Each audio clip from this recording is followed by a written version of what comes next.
In 1989, 5 children vanished from a foster home in rural Tennessee. No bodies were found. No suspects were charged. The only man who could have known what happened died in a fire, or so everyone believed. But 35 years later, a basement wall is torn down during a home renovation, and behind it, a locked filing cabinet, a set of unlabeled cassette tapes, and 5 names etched in the concrete. The same 5 who were never seen again. The man they buried might not have been the monster after all, because someone's still adding new names. If you're drawn to long-forgotten disappearances, disturbing discoveries, and cold cases that won't stay buried, subscribe now. October 17th, 2024. Location: Hollow Hills, Tennessee, Spencer property, basement renovation site. The hammer strike rang out like a bell in the stale silence of the basement. Sean Middleton paused, one booted foot braced on the splintered remains of an old workbench. Dust curled up around his ankles like smoke. He was 3 weeks into the demolition of the Spencer property, a long-abandoned rural house set to become a rustic Airbnb by next spring. And most of the work had been predictable. Rot, mold, pests. But this wasn't on the blueprints. The far wall, hidden behind a false panel and decades of mildew-stained insulation, revealed something solid, reinforced. Sean tapped it again with the back of his crowbar. Concrete, smooth, unpainted. He cleared away the insulation and pried at the edges. After several minutes, the panel gave way with a sharp pop of dislodged nails. Behind it, a recessed alcove. Dust and cobwebs clung to the ceiling. Set into the wall was a rusting metal filing cabinet. 4 drawers, heavy-duty. Locked. Next to it, partially buried in the concrete foundation, were words crudely carved into the wall. He leaned closer, brushing away grit. Jacob, Marnie, Devin, Sasha, little Billy. A chill rippled through him. Sean backed up, looked around. The basement was still. The air shifted. Not colder, heavier. He turned on his phone flashlight and shined it into the back of the alcove. On top of the cabinet sat a box of cassettes, the kind used in handheld recorders, 30 or 40 of them, unlabeled except for one. It read, Interview number 1, intake, Billy, July 5th, 1987. Sean swallowed hard. Billy Spencer. That name rang a bell. Wasn't there an old case, a missing foster kid, or 5? Sean didn't wait. He took photos, locked the basement, drove straight to the sheriff's office. By the time Detective Camille Reyes returned with him that evening, the press had already begun to stir. 35 years ago, a foster home in Hollow Hills caught fire under suspicious circumstances. The foster father, Henry Spencer, was presumed dead. His 5 wards were never found. Now someone had found a cabinet full of voices, and one of them was about to start talking again. October 18th, 2024. Location: Hollow Hills Sheriff's Department, Cold Case Division. Detective Camille Reyes had listened to a lot of tapes in her 22 years of law enforcement. Confessions, coercions, screams, lies, but never the voice of a child describing his own disappearance, decades after the fact. The tape deck on the evidence table clicked into place with the kind of analog finality modern devices lacked. No touchscreen, no file name, no scrub bar, just the hiss of anticipation. A faint whirring as the gears aligned. The fluorescent lights overhead buzzed like insects. A storm rumbled somewhere over the Appalachian ridges. Camille sat back in her chair, one hand steady on her notepad, the other on the play button. She pressed down. A burst of static, then silence. Then, "This is Henry Spencer. July 5th, 1987. Intake recording. Billy, age 7. The man's voice was calm, formal, almost therapeutic. Not what she'd expected. "State your name for the tape, please." A pause. "Billy." "Full name?" "Billy Daniel Monroe." Camille closed her eyes. The boy's voice was small, reluctant. There was a softness around the edges, as though he were holding a blanket while speaking. The name matched the records. Billy Monroe, placed into foster care in 1987 after his mother's overdose. Assigned to Henry Spencer's Hollow Hills home. Last seen, July 6, 1989. How do you feel about coming to live here, Billy? Don't know. Do you miss your mama? Another long pause. She's dead. Camille opened her eyes. She scribbled quickly. Recording style equals interview plus therapeutic, but controlled. She'd heard predator logic before, when they tried to package abuse as affection. This had that smell. Well, here we use words like family and trust. You'll learn that in time. What about the others? They're your siblings now. Camille sat forward. Others, the fifth.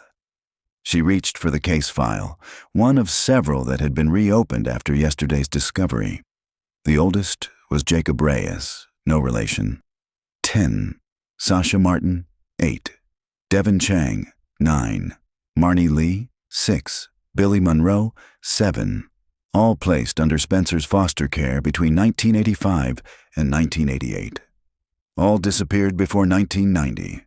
Officially, they died in the fire, but no remains had ever been recovered. Can I see the basement? Billy asked suddenly. Camille's pulse picked up. In time, Henry said. That's a reward. You earn that. Only the good ones go there. She stopped the tape. Silence slammed into the room like a wave. Only the good ones go there.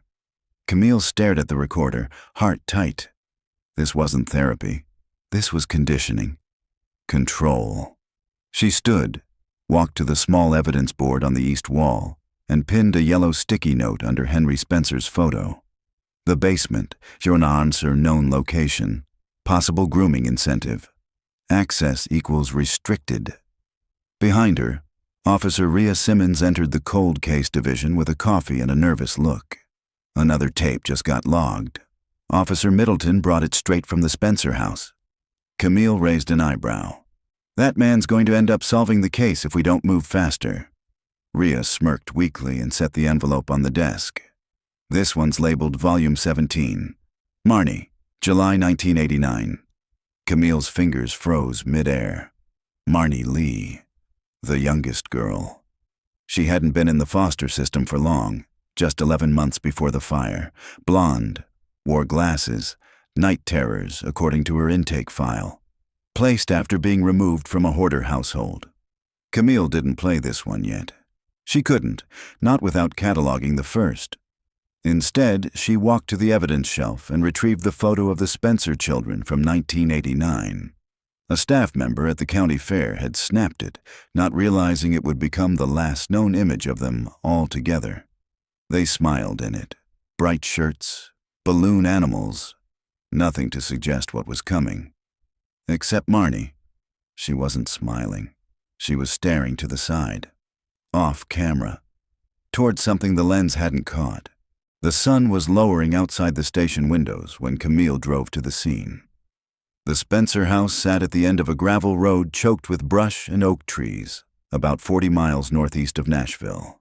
The GPS didn't even register the address. She parked next to the contractor's truck. Sean Middleton stood outside, flannel sleeves rolled up, dust on his jeans. You found another, she said as she approached. He nodded grimly. It was wedged behind the HVAC vent, like someone had jammed it in during a rush. Camille raised an eyebrow, which means someone was trying to hide it from him, or from someone worse, Sean muttered. They entered the house through the back, Camille pausing at the threshold of the basement door. It had been sealed for 30 years. Until yesterday. Downstairs, a forensic team was now mapping the concrete walls, measuring tool markings, collecting the remaining tapes and cabinet files. Most were damp. Some were moldy. But all were intact. Camille descended carefully. Her boots echoed across the concrete. "Detective!" One of the forensic techs called from the far corner. "You're going to want to see this." She followed him to where a tarp had been lifted. A small wooden chair, bolted to the floor, with leather straps on each armrest. Camille's breath caught. Child-sized, burn marks on the legs. The detective turned toward the team. Has CSU confirmed the fire origin? Still working on it, the tech said, but it's looking more and more like arson, controlled, and the body they found upstairs, the body presumed to be Spencer's, was never DNA confirmed. Autopsy records are thin. Local sheriff at the time was dirty. Internal Affairs took him out in '93. Lot of holes. Camille's mind was already 5 steps ahead. What if Spencer never died in that fire? What if the man who ran this house walked away? She looked back at the chair and thought about the voice of Billy Monroe, whispering from a tape recorded 35 years ago. Only the good ones go there. October 20th, 2024. Location: Spencer property, basement scene. Second search warrant execution. The second warrant arrived at 8:15 a.m., signed by a federal judge this time. Camille Reyes stood in the driveway as the morning fog lifted from the Tennessee hills, watching the unmarked vans roll in one by one. This time, it wasn't just Hollow Hills PD and state forensic techs. The FBI's Behavioral Analysis Unit had sent 2 agents. So had the Tennessee Bureau of Investigation. They weren't just cataloging tapes now. They were looking for bodies. The Spencer house loomed ahead, its white siding grayed by rain and age, shutters drooping like a face in mourning. Someone had spray-painted a large red X on the front porch, standard for condemned buildings. But to Camille, it looked like a warning. Something here was buried, and not just tapes. Inside, the air smelled of dust, mildew, and something faintly metallic. She stepped through the threshold with a fresh pair of gloves and a clipboard. "Detective Reyes," said a voice from her left. Agent Joy Halstead extended a hand. Tall, early 40s, steely-eyed. "Behavioral Analysis Unit, Quantico." She didn't smile. "I've reviewed your notes. Impressive work." Camille nodded, motioning her toward the basement stairs. "It's all down there." They descended into cold concrete silence. The walls were already half-stripped. The old filing cabinet had been removed and tagged. The small wooden chair was now sealed in an evidence bag the size of a coffin. Joy's eyes landed on it. "Restraints on a child-sized seat, bolted in. That's not discipline. That's worship." Camille raised an eyebrow. "Worship?" Joy paced slowly around the room, fingers trailing along the wall. "There's a profile we've seen in rare cases. Men like Henry Spencer don't see themselves as predators. They see themselves as saviors, protectors of their chosen children. They create a world where everything makes sense to them and force the child to accept it." Camille thought of the tapes, the calm voice, the interviews. "Did you see this?" Joy gestured toward a back wall. Camille stepped closer. One brick was lighter than the rest, looser. She reached for her multi-tool and wedged it in, popping the brick free. Behind it, in a hollow, was a tightly rolled bundle of waxed fabric. She tugged it out gently. Inside, Polaroids, dozens, children, mid-laugh, mid-sob, caught off guard, their expressions blurry, intimate, deeply wrong. Marnie, Jacob, Devin, Sasha, Billy. One of them, Billy, was seated in what looked like a small pink room with no windows. On the back, in red ink, someone had written, "Reward Day Number 2, Subject, Billy, Room Progress, Accepting." Camille stepped back. Her mind reeled. These weren't just foster children. They were conditioned, documented, graded. She turned to Joy. "Do you think Spencer was working alone?" Joy didn't hesitate. Not a chance. The town of Hollow Hills wasn't large. Just a blip of post offices, gas stations, and churches surrounded by Tennessee wilderness. But it had secrets. Camille stopped by the county records office that afternoon, determined to dig deeper. She met with the archivist, a man named Colton Baines, who had worked there since 1985. "I need every document related to the Spencer home," she told him. "Permits, renovation records, licensing for foster care, anything with Henry Spencer's name." Colton scratched his beard. "Wasn't much back then, paper files mostly. But I remember that place. Used to be called Ridgeview House. Opened in '84. Closed after the fire in '89. Camille paused. "Wait. Ridgeview House?" Colton nodded. "Yup. Before Henry Spencer took it over, it was a treatment center for boys, behavioral stuff, lots of questionable oversight. State shut it down." Her pulse quickened. "So Spencer wasn't the first." "Not by a long shot." He led her into the dusty back stacks.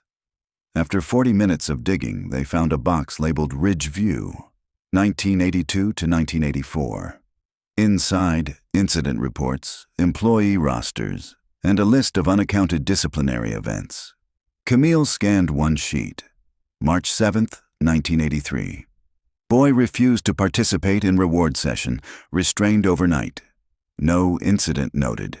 Below it, Supervisor H.S. Henry Spencer. Camille's stomach dropped. He hadn't just inherited the house. He'd trained there. That evening, back at her apartment, Camille played the second tape, the one labeled Marnie, July 1989. She sat in darkness, coffee in hand, notepad open. The tape crackled to life.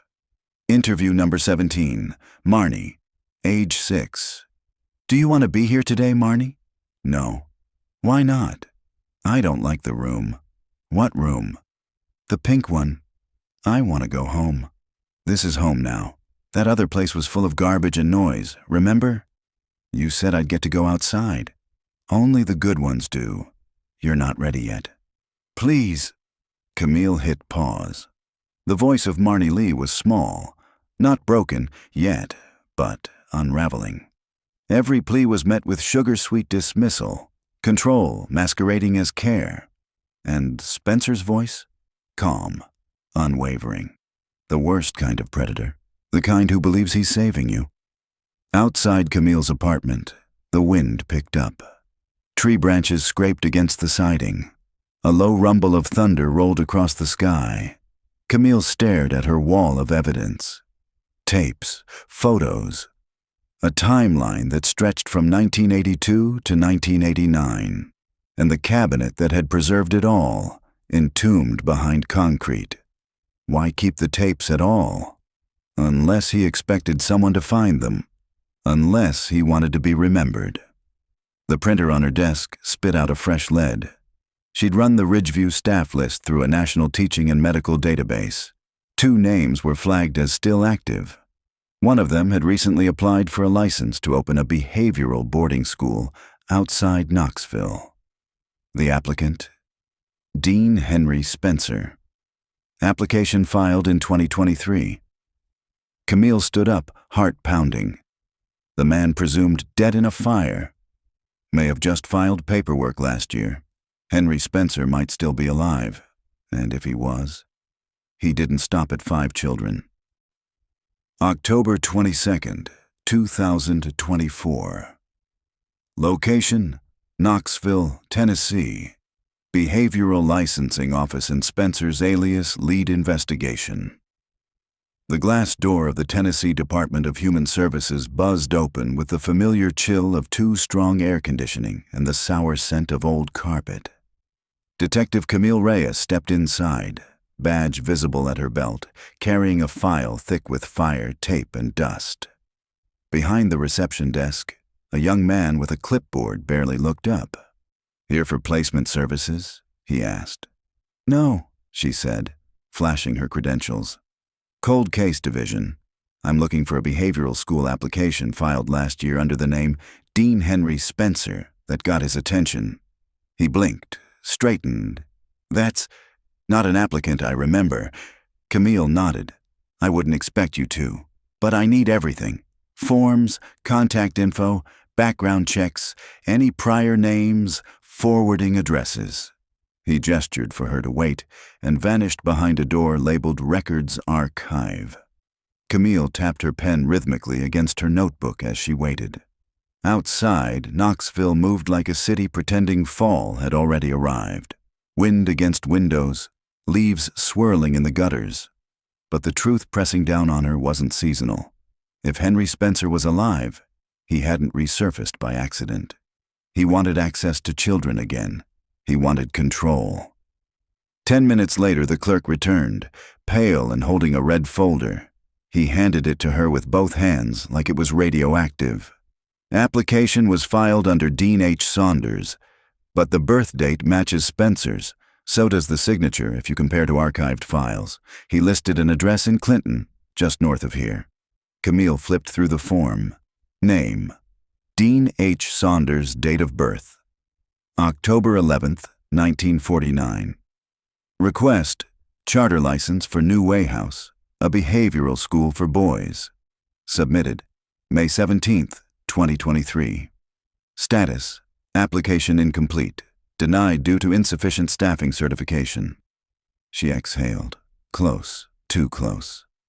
The house address listed was a rural property off an old highway, just outside town. Camille stepped outside, dialed headquarters, and requested backup for a welfare check.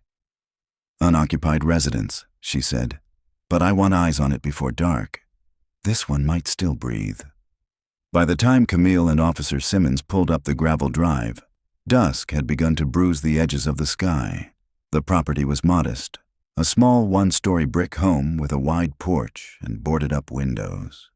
An old Buick sat rusting in the side lot, mailbox sagging, power lines still connected. They approached cautiously. "Think he's inside?" Simmons whispered. "I don't think this is his nest," Camille replied, "but it's one of them." The front door was locked, but the back door had no deadbolt. Camille pushed it open slowly, gun drawn. Inside, silence. The air was thick with dust and mildew. No furniture, just a rotting couch frame and a stack of milk crates filled with outdated psychology books. In the corner, a desk. She moved toward it, sweeping her light across a map pinned above the desk, hand-marked with red dots. Tennessee, Georgia, North Carolina. Rural spots, most of them near churches or closed schools. On the desk itself, a Polaroid, fresh enough that the white edge hadn't yellowed yet. It showed two boys, no older than 8, sitting cross-legged on the floor of a pink room, almost identical to the one Billy Monroe had described on the tape. Behind them, the same chair, the same leather straps. A sticky note attached to the photo read, "Acceptance is easier without siblings." Camille felt the nausea climb her throat. Spencer wasn't just alive. He was replicating. Back at Hollow Hills, the cold caseboard now spanned 2 walls. The victims had names again: Billy, Marnie, Devin, Sasha, Jacob. Now possibly more. Each child was being revisited. Case files pulled, photos re-scanned, cross-referenced against every missing foster kid from 1985 to 1995. Dozens of overlaps emerged. Patterns began to form. Most came from disrupted homes. Few had extended family. All had behavioral labels. Defiant. Withdrawn. Prone to disassociation. They'd been filtered, cherry-picked from the system's blind spots. Camille sat alone in the evidence room that night, staring at the next tape. Devin, July 1988. She didn't press play. Not yet. Instead, she reopened the case file on Spencer's supposed death. The fire. It had been ruled accidental. Cause, faulty heater, remains found in bedroom, no dental confirmation, ID based on location and circumstantial belongings. But Camille noticed something. The remains were never described as charred, just unrecognizable. And the fire report noted a 15-minute burn window, not long enough for full-body incineration. It was possible Spencer staged it, planted a body, and vanished. Or worse, he'd had help doing it. She scribbled a note to herself. Who signed the autopsy report? Who declared the remains as Henry Spencer? She flipped to the coroner's section. Name: Dr. Leo Haynes, now deceased, but at the time employed by Hollow Hills County. There was a witness listed in the margins, someone who found the house ablaze before fire crews arrived. Witness: Marla K. Powell, age 13. Camille underlined the name twice. That was a child, a teenager, who might have seen who left the house that night. If she was still alive, she might be the last person to see Spencer walk away from the fire. The next morning, Camille stood outside a rural farmhouse 30 miles west of Hollow Hills. Cows in the field. An old windmill creaking in the yard. She knocked on the door. It opened slowly. A woman in her 40s stood there, cautious but not unfriendly. Her eyes narrowed when she saw the badge. "You're looking for Marla Powell," Camille said. "I'm Marla." Camille took a breath. "You were 13 when the fire at the Spencer home happened." Marla flinched. "You here to redig that?" "I'm here to finish it." Marla looked down. "No one ever asked me what I saw. They told me it was handled." Camille nodded. "But I'm asking now. Do you remember anything? Anything that didn't sit right?" Marla's voice dropped to a whisper. "I saw a truck leave the house just before it caught fire. There were 2 people in it, one in the driver's seat, one in the passenger." She hesitated. "The one in the passenger seat was a kid." Camille's eyes widened. "Which one?" Marla swallowed. "I don't know. I only saw the outline, but they weren't struggling. They looked like they'd been told to stay quiet." She paused. "The driver had white hair. Or maybe it just looked that way in the porch light." Camille's pen stilled. Henry Spencer's records described him as dark-haired, thinning.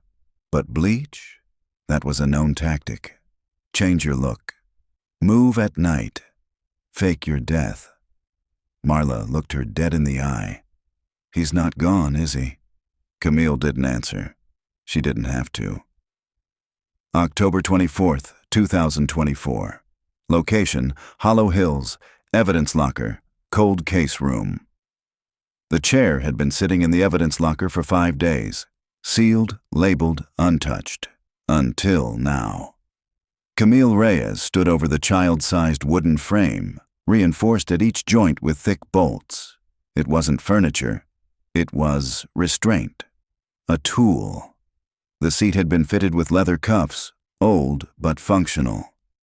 Across the front edge, where a child's knees would rest, the wood was worn smooth from pressure, friction, time. But what made Camille pause was underneath. A technician named Val was the first to spot it. 4 letters carved into the underside of the seat with something thin, a nail or knife. RIO, that's all. No last letter. No name in any record matching those initials. No Rio listed in any of the Spencer Foster logs. No intake file. No photo. Nothing in the tapes. Camille stared at it, her chest tightening. She'd listened to 3 tapes so far. Billy, Marnie, Devin. All mentioned the others. But they'd never given numbers. Never listed full names. Camille flipped open her notebook and jotted 5 known children. Only 4 had confirmed intake files. 5th, Billy, referred to a quiet boy in the corner named Rio. The voice didn't appear on any of the recordings. There was no interview number 5. Who was Rio? And why wasn't he documented? She played the Billy Monroe tape again, this time with the volume turned up and the lights off. Interview number 1. Billy, age 7, July 5th, 1987. Spencer's voice. "Do you like the pink room?" Billy. "No." Spencer. "That's okay." Rio didn't either at first. Pause. Billy. "Where is he?" Spencer. "He's learning how to be quiet." Billy. "He doesn't talk." Spencer. "That's because he listens better than you." Camille sat up straight. That wasn't a reference in passing. That was proximity. Rio had been in the same room, at the same time, possibly before Billy. She hit rewind, played it again. Same words, same hollow silence where Rio's name was dropped like a whisper into the dark. And no intake date, which meant one thing. Rio might have been there before the others, before the known 5. The prototype. Camille grabbed the Ridgeview records again. The pre-Spencer logs, back when the facility was still licensed as a behavioral treatment home. The first name that popped was chilling. Rio H. Barnes. Date of birth, May 4th, 1980. Transferred to Ridgeview from a residential home in Chattanooga. Marked as nonverbal severe trauma background. File status, transferred July 1986. Destination, blank. Just blank. In the system, that usually meant reabsorbed by family, moved to another institution, or, Camille's stomach turned, administratively vanished.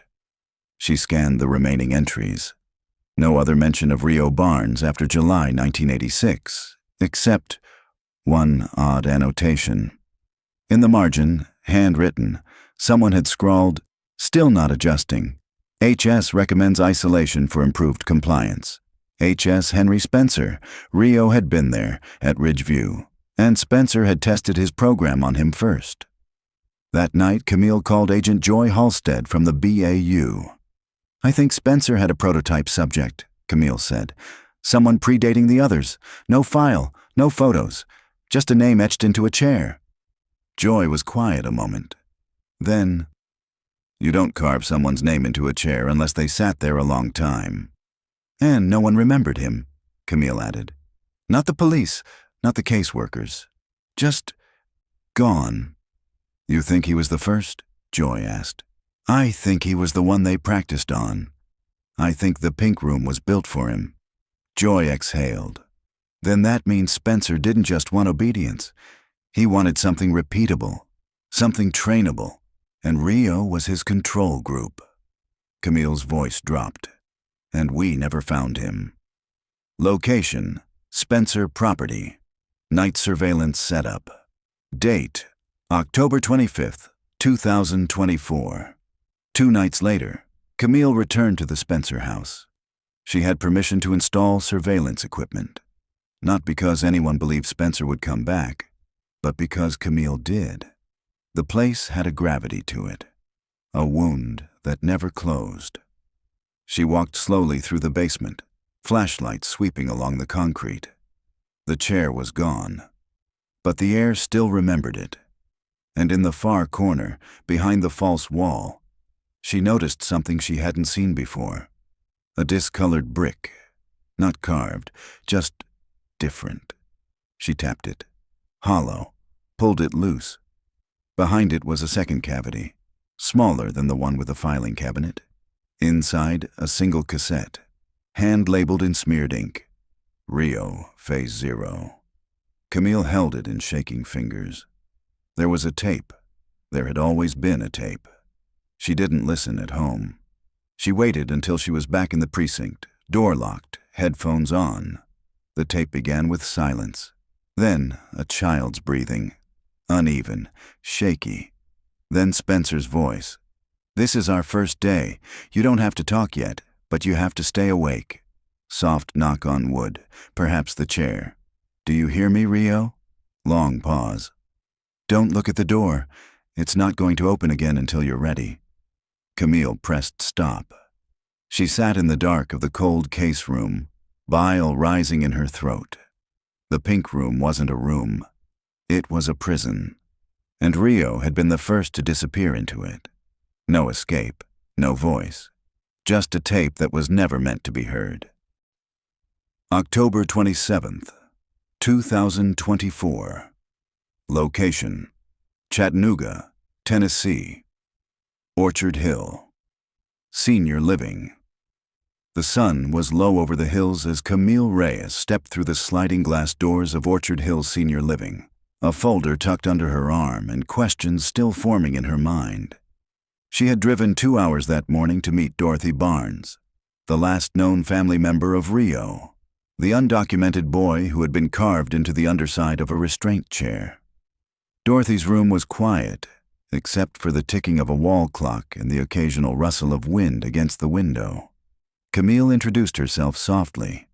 The old woman, seated in a worn recliner beneath a crocheted blanket, looked up with sharp, steady eyes. "You're here about Rio," she said, not as a question, but a fact. Camille nodded. "Yes, ma'am. I'm trying to understand what happened to him." Dorothy gave a bitter smile, more pain than warmth. "He was my grandson. I raised him after my daughter died. Sweet boy. Wouldn't talk to anyone but me. He loved climbing trees, hated thunder." She paused to swallow. "They said I was too old. Said he needed more than I could give. State came one afternoon and took him. Just like that. Told me he'd be placed temporarily until they found a better solution." "And that was the last time you saw him?" "No," Dorothy said. "I saw him once more, at Ridgeview. They let me visit. He was behind glass, sitting on the floor like an animal. He looked right at me. Detective. I swear he remembered. But he didn't speak." Camille took notes, her pen tight in her grip. "Did they ever tell you what happened to him after that?" Dorothy leaned over with effort and opened the drawer of a small metal cabinet beside her chair. From it, she pulled a rusted tin box, filled with folded letters and yellowed scraps of paper. She handed Camille one envelope in particular. "I got this a few months after that visit. No return address, just this." Camille unfolded the brittle letter. The printed words were impersonal. "We are writing to inform you that your foster child, Rio H. Barnes, has been successfully transferred to a long-term behavioral facility. Due to confidentiality, we are unable to disclose further details." There was no phone number, no contact name, just a typed signature, "Linda J. Mercer, Tennessee State Foster Care Coordinator." "I called every office I could find," Dorothy muttered. No one answered. Then one day, they told me no such child had ever been in the system. That's when I knew. "Knew what?" Camille asked. "That he was gone, not lost. Taken." Later, as Camille stepped back into her car, the letter tucked into her bag, one name stayed in her head. Calvin. Dorothy had said he was Rio's friend, a boy who lived with him briefly in a group home before Ridgeview. He was quiet too, she'd said, but he watched everything. I think he knew more than he let on. Dorothy hadn't seen him in years, but recalled he'd changed his last name to Hall. Camille made a note to check the name. By that evening, back in Nashville, she was parked in front of a public records terminal. The state database was slow, but not impenetrable. Only 3 men named Calvin Lewis had been born in the right range. Only one had been made a ward of the state in 1985, and in 2009, that man had legally changed his name to Calvin Hall. Camille scribbled the new address, McMinnville, 90 minutes away. She drove there before the sun went down. The apartment complex was plain brick, small windows, dying ivy crawling up the corners. Camille buzzed Unit 3B, heart already ticking faster. A man's voice answered after a pause. "Yeah," she cleared her throat. "Mr. Hall, Detective Reyes, Cold Case Division, I need to ask you about Rio Barnes." There was silence, then a heavy click as the lock released. Upstairs, Calvin Hall stood in the doorway. Late 40s, tall, cautious. His eyes were bloodshot but alert.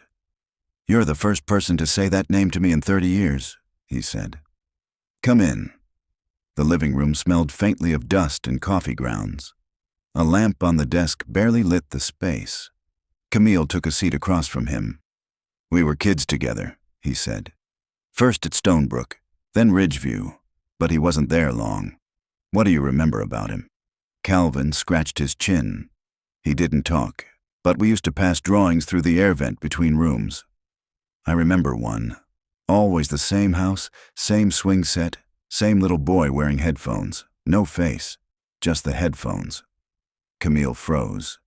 "Did you see him after he was moved?" Calvin nodded slowly. "Once.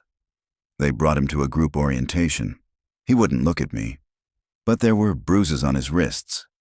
When I asked if I could say hello, The staff said he was in something called processing. Camille frowned. What did that mean? I don't know, but kids went into that wing and came back. Different, if they came back at all. He got up and rifled through a drawer. From it, he produced a child's drawing. Paper thin and creased. The pencil lines had faded with time, but the imagery was still clear. A yellow house, 2 trees, a crooked swing set, a child standing beneath it wearing large headphones, mouth erased. He gave this to me the day before he left Ridgeview, Calvin said, voice tight.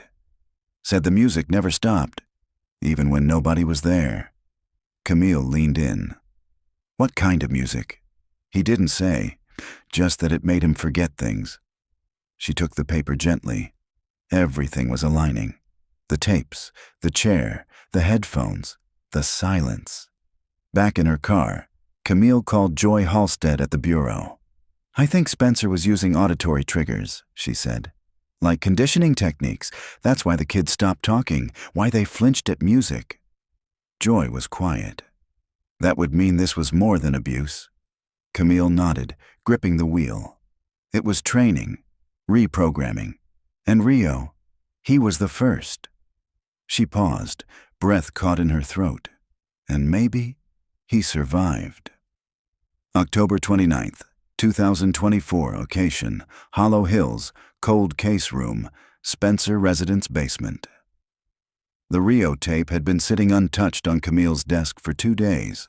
Labeled in smeared ink. Rio, Phase 0. It had already been played once, under fluorescent light, in the safety of the evidence room. But Camille knew something was off. She couldn't explain it. It wasn't what the tape contained, it was what it didn't. So, on a rainy Tuesday morning, she returned to the precinct early before anyone else had arrived. The sky outside was still slate gray, and her coffee had gone cold on the dash. She slipped the tape into the deck and pressed play again, this time with noise-canceling headphones on, volume slightly higher than before. The hiss of analog static filled her ears. Then the familiar voice. Spencer, this is our first day. You don't have to talk yet, but you have to stay awake.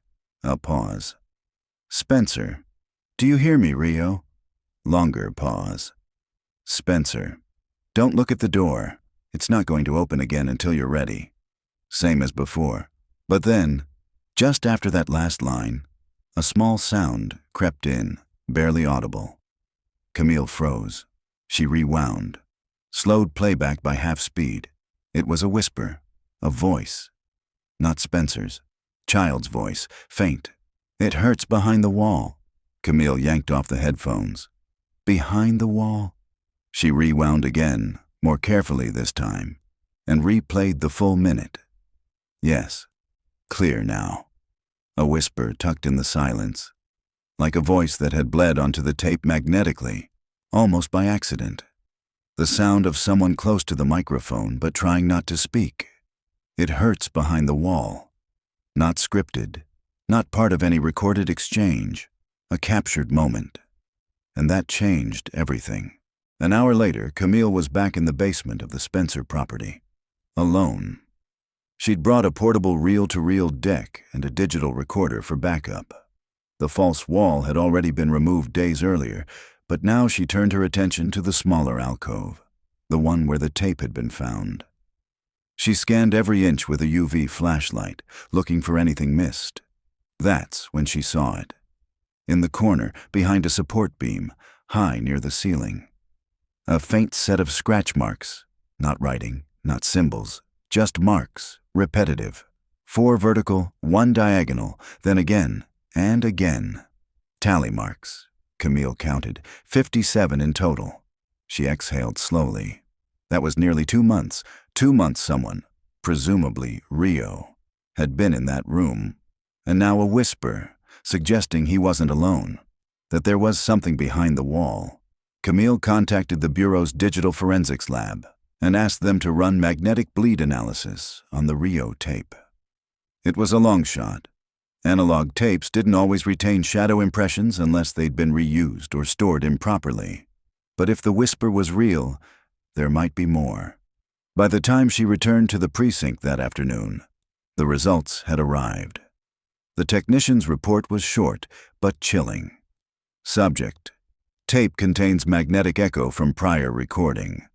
A secondary track, lower in volume, off-axis, contains fragments of a female voice, likely adolescent, with words difficult to decipher.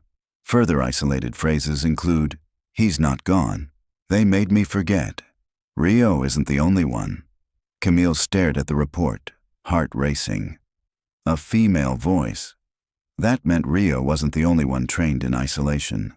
Another child, likely older, possibly from a different phase, someone who may have survived and remembered. If that secondary voice was real, it also meant that Spencer reused tapes, recorded over them, but not completely. The pink room didn't just contain victims, it contained witnesses. By nightfall, Camille sat in her apartment surrounded by printouts, photographs, and reports. One wall of her office had become a timeline of the Ridgeview disappearances and Spencer's known movements. Billy, Marnie, Devin, Kayla, Jeremy, all documented, all found in the tapes. And then Rio, the first, the unknown. And now, a girl, a voice not yet named. Who was she? Camille pulled the oldest log from Ridgeview's intake records, a brief entry dated January 1986. One line stood out. Subject 00-B, female, approximately age 11, no prior file. Referred by private sponsor. No name, no background, no parent.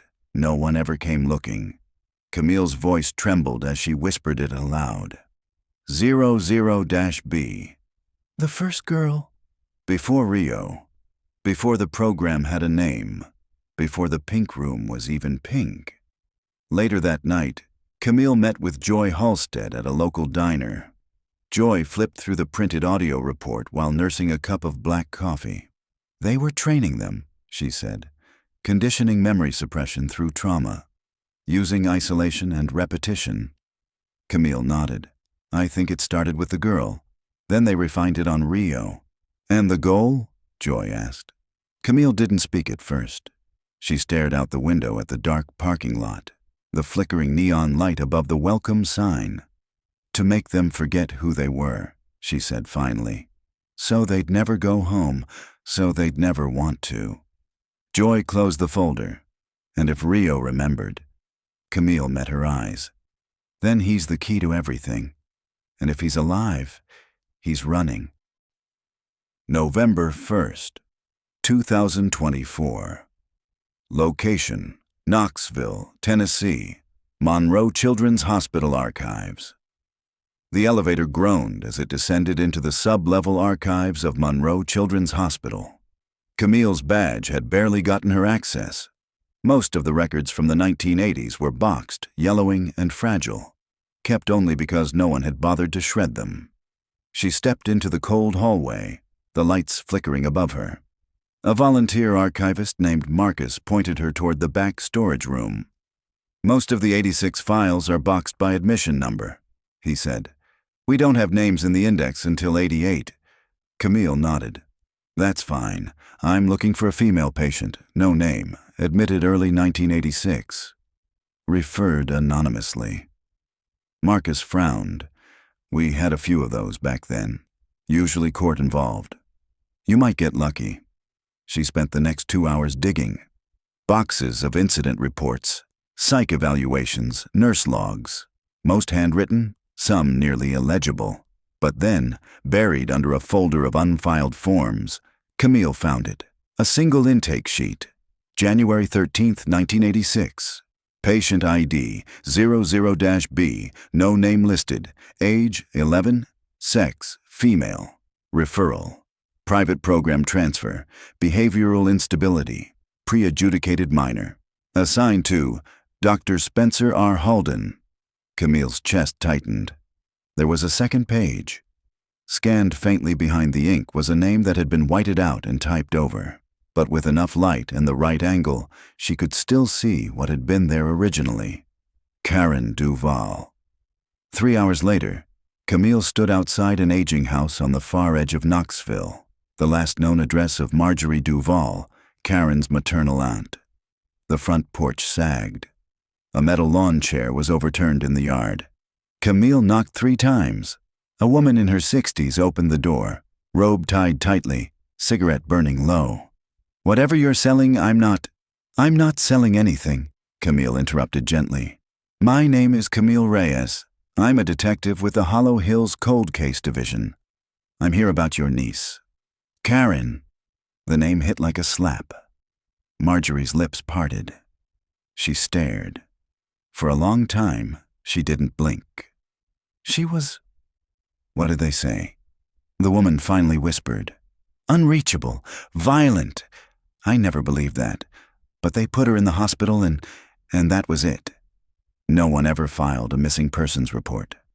"They told me not to," Marjorie said. "Told me she was being transferred to a secure facility. Told me she wasn't mine anymore." Her voice shook. "I kept her things all these years because I thought maybe one day..." She didn't finish the sentence. Instead, she turned and disappeared down the hall. When she returned, she was holding a plastic storage bin, dusty, taped at the corners. Camille followed her inside. They opened it together.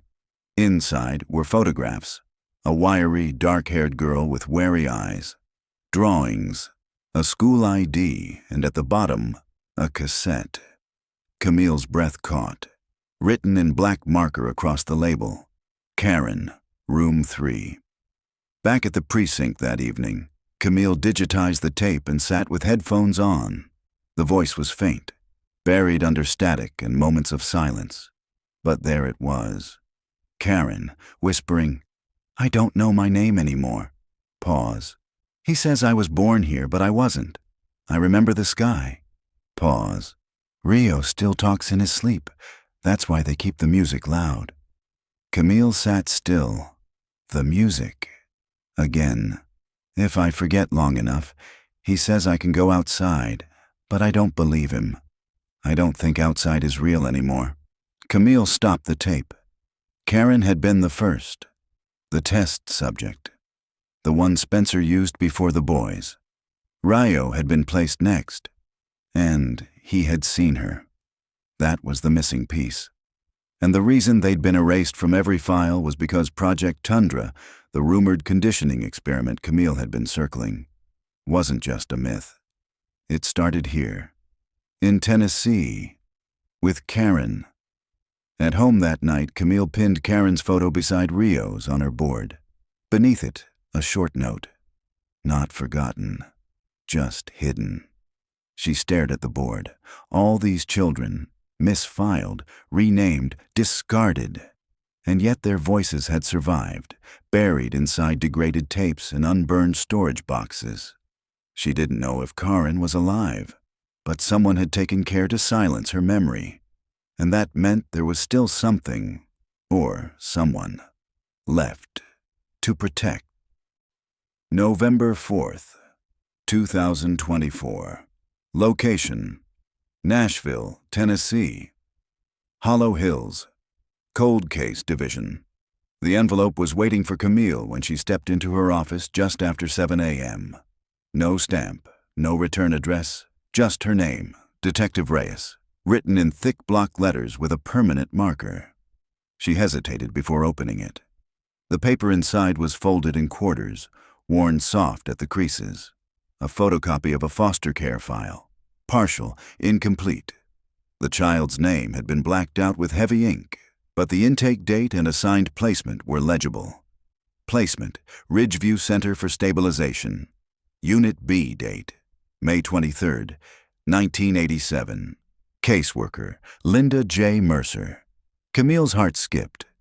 Linda again.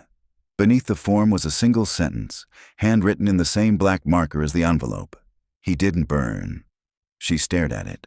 No explanation, no signature, just those 3 words. She turned the paper over. On the back was a Xeroxed image, grainy and high contrast, of what looked like a charred hallway.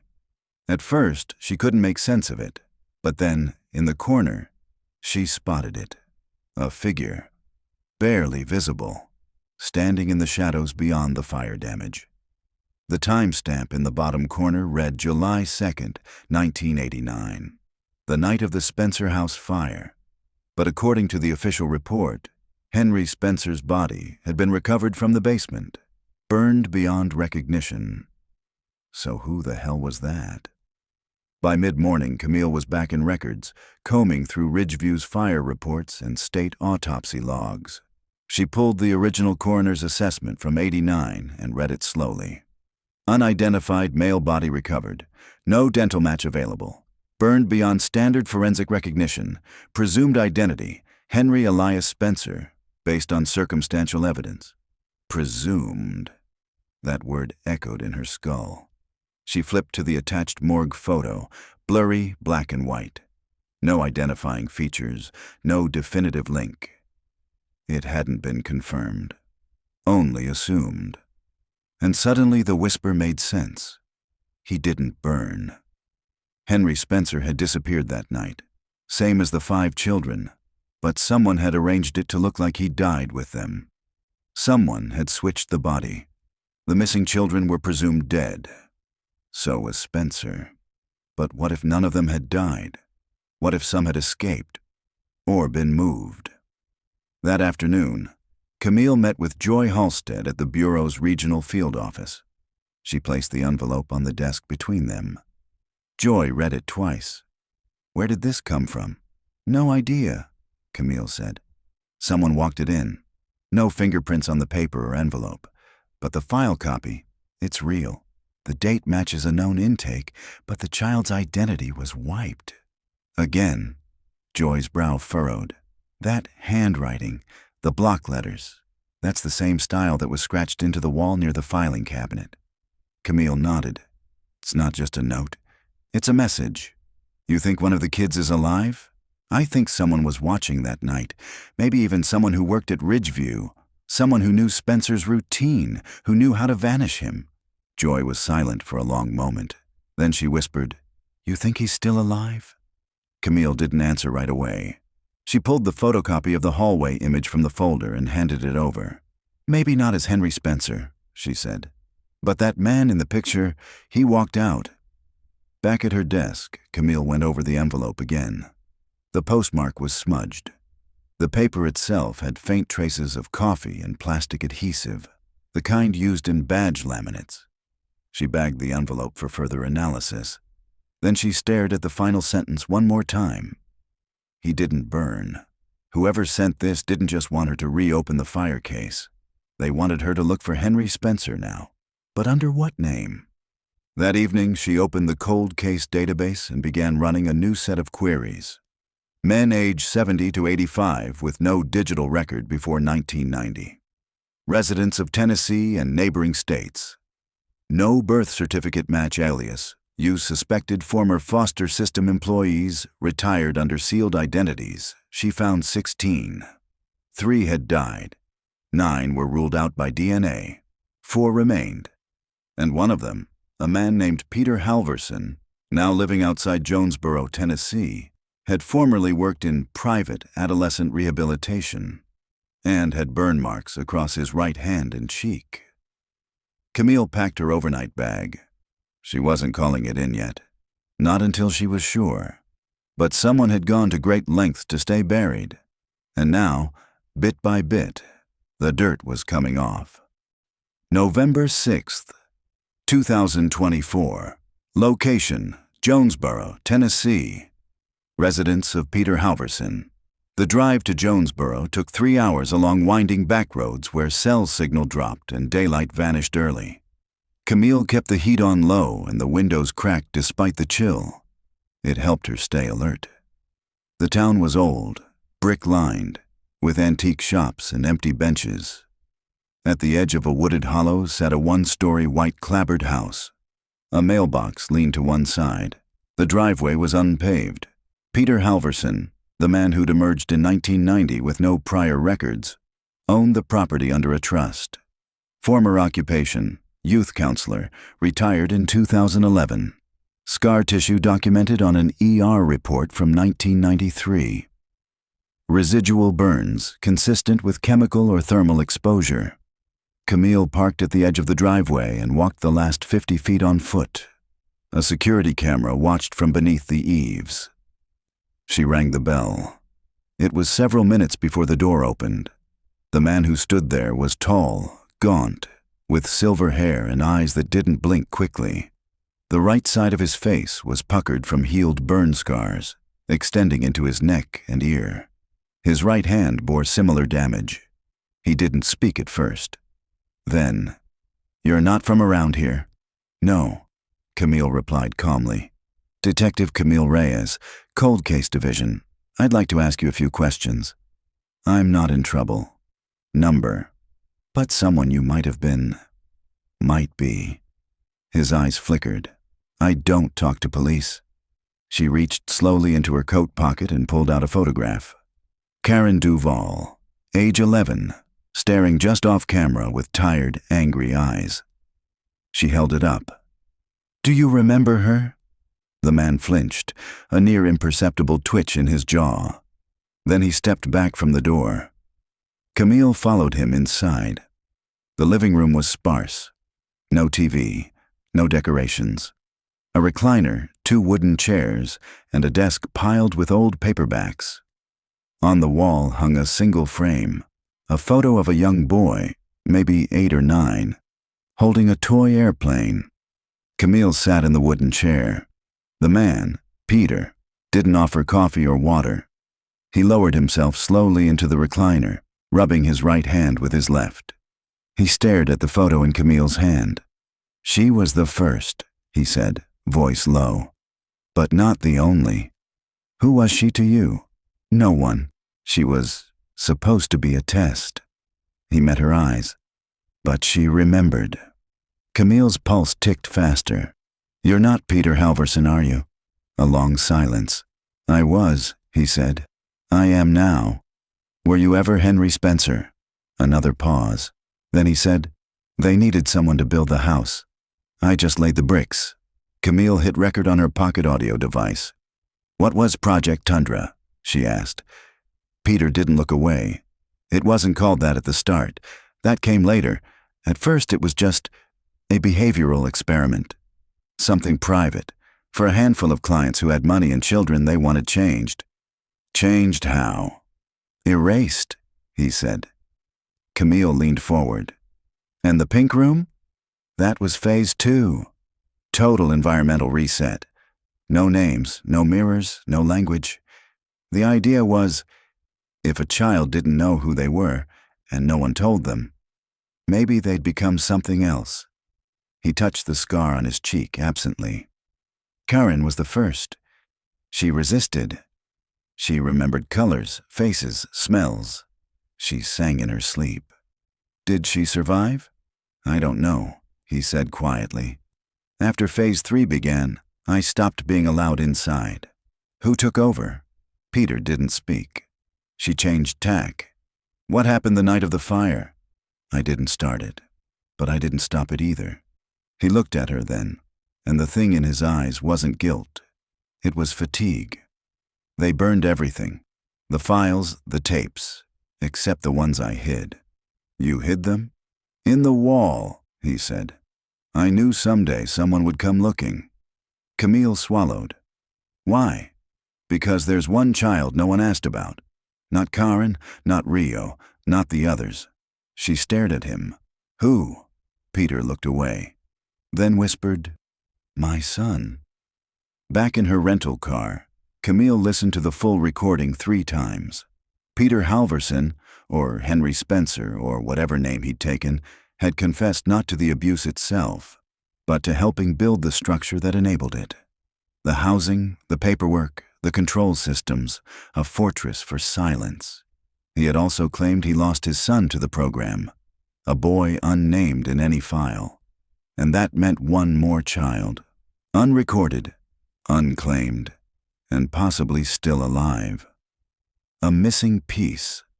And suddenly, the photograph on the wall, the boy with the airplane, made sense. Camille forwarded the audio file to Joy Halstead with a single subject line. He lived. He remembers, and he built the system. 10 minutes later, her phone rang. Joy's voice was strained. "We got another envelope," she said. "Postmarked this morning. What's inside?" Joy hesitated. "A photo. From 1990. It's Karen. Older. Alive."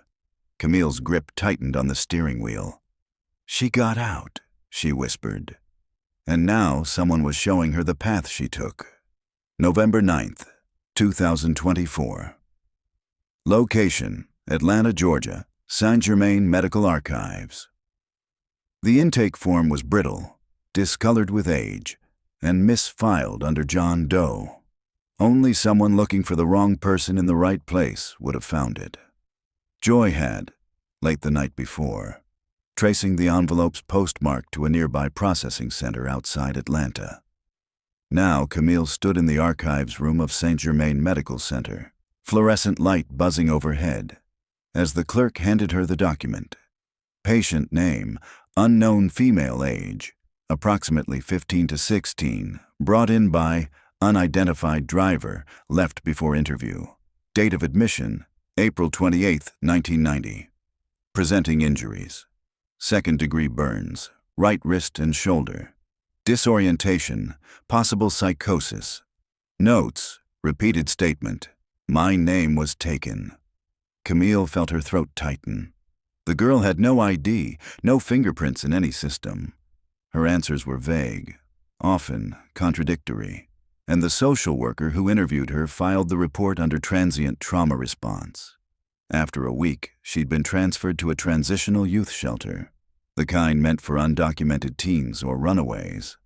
The address for that shelter no longer existed, but a name was scribbled in the margin of the intake sheet. Sister Miriam approved final placement. See attached. Camille flipped to the next page. A photocopy of a handwritten letter. "To whom it may concern, the young woman placed under our care, whom we will call Clara, will be transferred to the Sisters of Second Mercy, per court approval, under provisional guardianship. S. Miriam Calloway, May 4th, 1990. At the bottom, a phone number. Disconnected, but Sisters of Second Mercy still operated, just not in Atlanta. The order had relocated in 1997 to a new convent outside Savannah. Camille made the 4-hour drive by early afternoon. The convent was small, modest. A squat brick building with a white steeple and shaded garden out back. She parked in the gravel lot and rang the bell. A woman in a navy habit answered. Mid-60s, wiry frame, tired eyes. "Sister Miriam?" Camille asked. The nun nodded. "I'm Detective Reyes, Hollow Hills Cold Case Division. I'm following up on someone placed in your care in 1990. A teenage girl named Clara. But that wasn't her real name." Sister Miriam studied her for a long moment, then stepped back. "Come in." Inside, the chapel was silent. Camille followed the nun to a small parlor with framed photos lining one wall, group shots of women and girls, year after year. At the far end of the room sat a record cabinet, meticulously organized by decade. Sister Miriam unlocked it and pulled out a thin folder. Inside, a photo, a one-page medical form, and a letter signed by Miriam herself.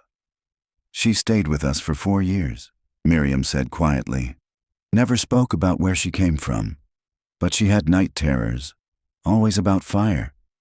Camille stared at the photo.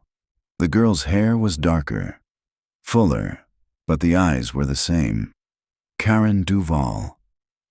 "She left in 1994, Miriam continued. "Took a bus west, sent postcards sometimes. Last I heard, she was living under a different name, working with youth. Do you know where? She used the name Clara Halden. Said it was the only name she ever remembered someone calling her." Camille felt goosebumps rise. Halden. Spencer Halden. The name tied to the hospital records. Karen had remembered something after all, enough to stitch a new identity from an old nightmare. "She left an address once," Sister Miriam said, rising and rifling through a drawer. She returned with an old envelope, corners curled. Camille unfolded it. A return address in Flagstaff, Arizona. The name on the corner, Clara H., Community Wellness Outreach. Camille stood outside the convent 15 minutes later, phone pressed to her ear. Joy answered on the second ring. She survived, Camille said. You're sure? I have a photo, a paper trail, a name she chose herself. Clara Halden. You think she'd talk to you? I think she's been waiting for someone to ask. There was a pause. Then Joy said, Then go. By nightfall, Camille was on a flight west. Somewhere in Arizona, the girl who'd been called Karen, who'd been erased, burned, renamed, had built a life from what remained. And if she still carried those memories, if she still remembered Rio or Peter Halverson or the others, then maybe, just maybe, she still remembered who else never made it out. November 11th, 2024. Location, Flagstaff, Arizona. Community Wellness Outreach Center. It was raining in Arizona, the kind of slow, steady rain that felt foreign against the red clay and dry stone. Camille stood outside a modest stucco building on the edge of town, where an aging metal sign read, Community Wellness Outreach Trauma Support, Counseling, Youth Advocacy. Inside, a small receptionist desk and worn furniture greeted her. The woman behind the counter looked up from her computer. Can I help you? Camille offered a gentle smile. I'm looking for Clara Halden. I'm not here for services. I'm here for her. The woman hesitated. She doesn't take walk-ins. I'm not a client. I'm a detective. I'm here about something that happened a long time ago. Something she survived. That changed the air. Wait here, the receptionist said, standing. 10 minutes passed. Camille didn't sit. She watched the rain slide down the windows and wondered how to begin. When Clara walked in, Camille recognized her immediately. Not because she looked the same, but because her presence was unmistakable. Quiet. Watchful. Like someone who had learned to read every shadow in a room. Clara was in her early 50s now. Her hair was tied back loosely, streaked with gray. She wore jeans, a faded flannel shirt, and a wrist cuff that covered the old burn scar Camille had seen in the photo from 1990. Their eyes met. Neither woman spoke. Then Clara broke the silence. You found me. Camille nodded. You left a trail. They sat in Clara's office, door closed, blinds drawn. The room smelled like cedar and peppermint oil. A small bookshelf held trauma recovery manuals and a row of antique dolls, their eyes painted wide, frozen in porcelain surprise. Camille clicked her recorder on. Do you know why I'm here? Clara nodded slowly. You're not the first to ask, she said. But you're the first one I've answered. Camille leaned forward. Tell me what happened. In your own words. Clara took a breath, then began. There were 7 of us at first. Me, Rio, Isaiah, a girl named Bly, and 3 others I never knew by name. Spencer called us by colors. I was red. Rio was green. We didn't speak unless told to. We weren't supposed to look at each other. No names, no mirrors, no clocks. Her voice didn't waver. It was steady, not rehearsed, remembered. He told us time would break us if we counted it. That memory was the enemy. That if we forgot our parents, our names, even the way our voice sounded, we'd become free. Free from what? Camille asked. From pain, from fear, from needing anyone. Clara looked down. But that was a lie. All it did was bury us. Camille listened as Clara described the pink room, a soundproofed space with soft lighting, white noise machines, and no furniture. Each child was isolated for days, then brought into group conditioning where they were forced to mimic praise, recite mantras, accept new identities. Compliance earned outside time, resistance earned music, Loud, punishing, disorienting music, sometimes for hours. I used to dream in static, Clara whispered. I'd wake up and not know where I ended or the room began. What about the others? Camille asked. Do you know what happened to them? Some gave in. Some fought. Rio. He fought the longest. Camille nodded. I know. I've heard his voice. Clara looked surprised. There's a tape. I thought they burned everything, she said quietly. That night, the fire, it wasn't an accident. It was a cleanse. Did you start it? Clara shook her head. Number. But I didn't stay to watch it end. Camille took out the photo, the boy with the airplane. Do you know him? Clara's eyes softened. Yes, Peter Halverson's son. She nodded. He was one of the first, but not part of the program. He lived there, watched us through the vents, brought us food sometimes when Spencer was gone. He didn't speak until he was almost 10. Spencer called him the Seed. Camille frowned. What did that mean? Clara hesitated. He said everything we were doing, all the experiments, would grow inside his son. That one day, he'd carry it forward. Did he? No. Clara paused. He died in the fire. The room fell silent. Rain continued tapping the windows, soft and steady. Camille asked, Are you sure? I carried him, Clara said. Through the smoke. He wasn't breathing when I reached the road. I left him under the bridge. I don't know if anyone found him. Camille felt something shift in her chest. Grief and clarity all at once. That's why Peter disappeared. He knew. Clara nodded. But he never said goodbye. And he never looked for me. Camille placed her hand gently on the desk. He's alive. I found him. He told me about you. About his son. About what he helped build. Clara looked away, eyes shining but dry. I didn't want to be found. I know, Camille said. But there's one more child. A boy. Not in any file. A ghost in the background. We think you may be the last one who saw him. Clara looked up. Something in her expression shifted. There was one more, she whispered. He wasn't in the group. He was kept alone. I only saw him once. His hands were bound, but not with rope, with words. He didn't speak because they'd erased language from him. What was his name? Clara looked haunted. They called him Echo. November 14th, 2024. Location: Nashville, Tennessee. Tennessee Bureau of Investigation, Cold Case Unit. The morning air was sharp with frost, the kind that stung the nose and burned the lungs.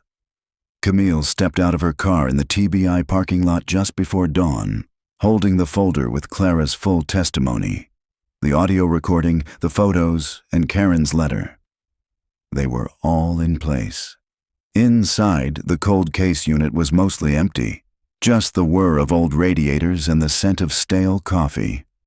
Joy was already there, hunched over a crime board with new pushpins and strings radiating from a photo of Henry Spencer, a.k.a.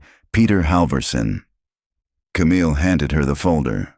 That's everything Clara remembers. Timelines, names, methods, and one more thing. Joy raised her eyebrows. Yeah? She said there was another child, not recorded in the files. She only heard the name once. Echo. A boy kept in isolation, language stripped, behavioral test subject. Possibly the same boy Peter called his son. Joy sat heavily in her chair. You think Echo survived? Camille exhaled slowly. I think Echo never left. By mid-morning, Camille stepped into the bullpen to grab a printout from the shared copier. She froze, scratched into the cork of the precinct's bulletin board, in uneven, gouged lettering, were 3 words. Echo remembers everything. There was no note, no witness. Just those words, deep and deliberate, surrounded by curling tacks and old flyers. Camille leaned in. The scratches were fresh, maybe an hour old. Someone had come inside, or already was inside. She pulled down the nearest surveillance feed. The camera outside the bullpen had caught something. A figure in a hoodie, face turned away, entering the stairwell at 4:27 a.m. The motion sensor inside the bullpen was triggered 3 minutes later. No one had swiped a keycard. No prints. Camille stared at the footage, dread twisting in her chest. Echo wasn't a ghost from the past. He was watching the present.